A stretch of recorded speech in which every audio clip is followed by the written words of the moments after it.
بسم اللہ الرحمن الرحیم۔ السلام علیکم ورحمۃ اللہ وبرکاتہ۔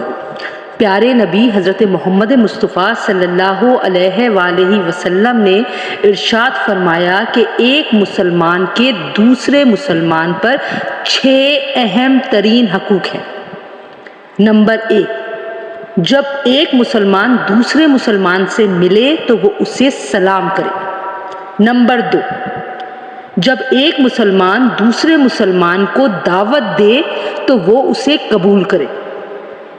نمبر 3، اگر ایک مسلمان کو چھینک آئے تو وہ چھینک آنے پر کہے الحمدللہ، اور سننے والا مسلمان چھینک سن کر کہے یا رحمک اللہ، یعنی اللہ تم پر رحم کرے۔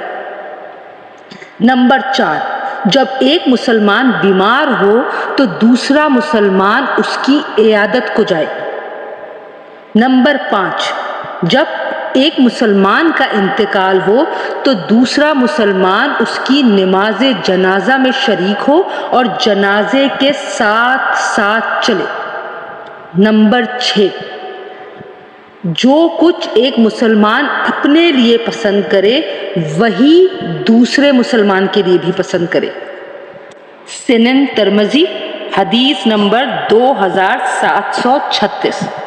ناظرین، اس حدیث میں ہمیں روزمرہ کی عملی زندگی میں مسلمان کے اوپر اسلامی رشتے اور معاشرے کے چند 6 اہم ترین اور خاص باہمی حقوق کی ادائیگی کی تلقین بیان کی گئی ہے، جن سے 2 مسلمانوں کا باہمی تعلق پیدا ہوتا ہے اور اس کی نشوونما بھی ہوتی ہے۔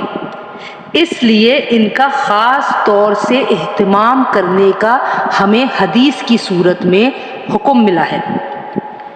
اللہ تعالیٰ سورہ حجرات کی آیت نمبر 10 میں فرماتے ہیں کہ مومن تو آپس میں بھائی بھائی ہیں، اور اسلام نے ان کے رشتہ اخوت کو اور زیادہ مضبوط اور پختہ بنا دیا ہے۔